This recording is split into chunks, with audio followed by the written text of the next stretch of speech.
everyone, and welcome back to the Fortitude Fix. I hope you're well. My name is DaShanna and I make lifestyle and mommyhood videos here on this channel. I am currently on a journey to reach 1,000 subscribers on this channel by sharing my story and my journey, as I am indeed pregnant with baby number 1. We are here expecting baby girl due in September, so I would love it if you would go ahead and click that subscribe button so that you can stick around and get caught up on all things pregnancy, what's been going on with me, and we're having a lot of fun over here. So I would love to have you as a part of the fam. If you are already a fam member and you are here again to support yet another video, I am so happy to see you, and I am grateful for you for tuning back in for another video. In today's video, I wanted to accommodate a request that I had to talk about some tips for budgeting or saving if you are wanting to become a parent here in the near future, or if you are expecting a baby right now. So these tips pretty much can be used across the board, whether you're thinking about having kids, whether you're not, whether you are pregnant and it's happening, it became real for you, or if you already have kids. So I just wanted to throw that out there. I also wanted to share with you that I am by no means a financial expert. I am just going to be sharing some things with you that worked for me and things that my husband and I have considered doing or have done already, and hopefully this is helpful for you. So the first thing that I would say, if you are a future parent or expecting parent and maybe it is just you and your spouse right now, I would literally just start with a budget. I would create a budget, and it doesn't need to be anything extensive or elaborate. Literally take a piece of paper, draw a line down the middle, write all the income on one side, whether it's your side hustle, your 9 to 5, your business, whatever income that you are getting every single month, write and list all that down and total it up. On the other side, every single thing that you are spending. So all of your bills and all of your, your four walls, your rent, your mortgage, your bills, your lights, your gas, all of those things, cell phone bill, all on one side, and total that up. Take a look at the number. If your expenses are way more than your income, then obviously you want to start to cut things or start to move things around. However, if it's the opposite, then you can also take a look at your expenses and see what's a necessity, what are some things we can cut, what are some things we can start saving on, and using that money then to put away in another savings account for baby. I believe that a budget is not restrictive. It actually gives you additional permission to spend. The next tip that I would give would be to do your best, if you are not parenting yet, to do your best to pay down all consumer debt. So this means credit cards, this means car notes, all of that stuff. Do your very best to pay those down, because again, once baby comes, there will be some money that you need to take care and to have a baby, and you can use that money that was going towards this credit card every month, the minimum payments, the interest, all of that stuff can then be used for something else. You can free that money up, and you can do that now while it's still just the two of you. My next tip is, let's just say that you don't have any consumer debt, you don't have credit cards that carry a balance from month to month to month, and let's just say you don't have a car note, or your car note is fairly low. What you can do though is use some of that extra money in your budget that you find. So let's just say I paid off a credit card, and the minimum payment that I was paying on that credit card was $50 a month. I'm not paying that anymore since the card has already been paid off, but for my budget, what I'm doing is taking that $50 and putting it towards baby's fund, right? Baby's bank account. And that money can then be used for any other baby related expenses. It's like, it feels so good to have that extra money in your account because you're done paying off the credit card, but actually put that towards something else. Pretend that you're still paying that minimum payment, except that money is going in a different place. Another piece of advice would be to open a savings account. Opening a savings account for a baby or for your emergency fund, it's really kind of whatever you want to do with your money and wherever you are in life. But I recommend doing this and doing this at a separate institution. So for example, if you and your partner or just you bank at a particular place, open this savings account at a different location. One, because typically when we're paying bills, we get our paycheck, auto deposit, all those things. Like the money is there and it's easy to access, and it's easy to say, hey, I'm gonna borrow over here and then I'll put it back later, and then we don't. So when you separate your savings or baby fund or whatever the case may be into a separate institution, a whole separate account that you can't easily access all the time, then that kind of actually helps with the process of saving.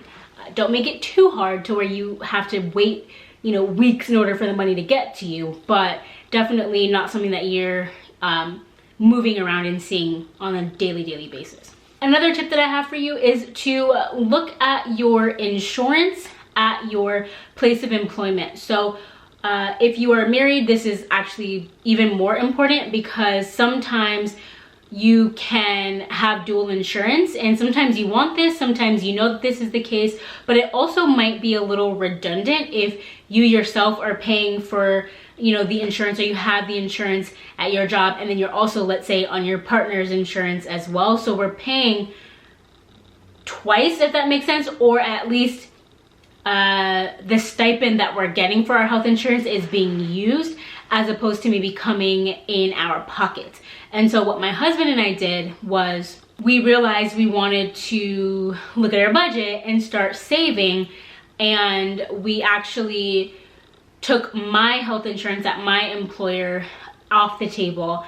I was obviously on his already. Then my job offers the stipend that they were using to pay for my insurance, then that then was given to me in my paycheck. And so that kind of gave us a little bit more wiggle room in terms of saving, paying down debt, etc. So take a look at if there's anything that overlaps, and if there is, how do you feel about maybe not having it overlap and saving some money here and there.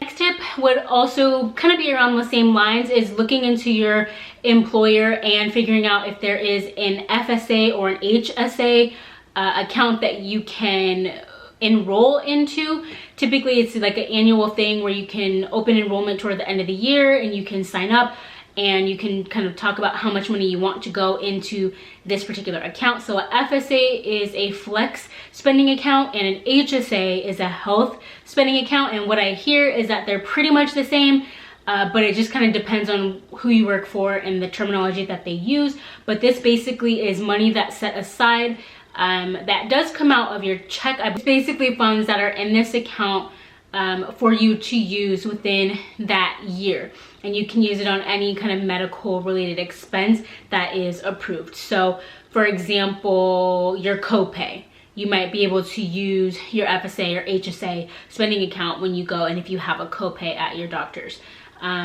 It could be for certain prescription medication that maybe you need for pregnancy, prior to pregnancy, when you're TTCing or trying to conceive. This can be used then for that as well. And the money does need to be used before it expires, because the next year you get a whole nother set amount also. So my husband and I really took advantage of that. And so there's also something called the FSA store, or the store that you can use these funds to buy certain things for yourself that are mommy or baby pregnancy related, that are for the home, that are for travel. There's a whole bunch of different kind of things that you can do and purchase from. So, and this also comes in handy for other medical related expenses, as it has to do with labor and delivery, and that again can be very helpful.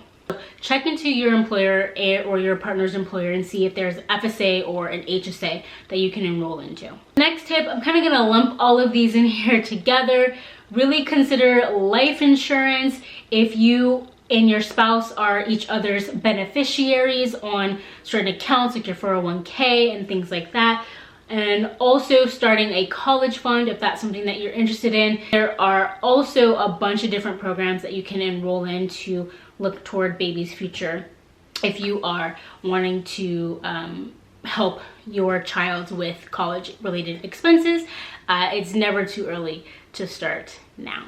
And the last tip that I'll share in this video is really to understand your employer's paternity or maternity leave, or even lack thereof. I know some institutions you do have to use your own personal vacation time, or what's called PTO if you have that, and you then might need to supplement with like disability or look into FMLA and all of those things. So look into kind of what your employer and what your partner's employer offer, and really figure out the ins and outs of that, because sometimes it could be that you're being paid 100% of your salary or hourly rate while you were on this leave. It could be that you're only getting about 60 to 70% of your income. And so if there's going to be a huge change in the amount of money that you're bringing in while you're on this leave, and that, you know, that's really something that you want to plan for or accommodate for. Those are the tips that have helped my husband and I. We've also started to add a line item in our budget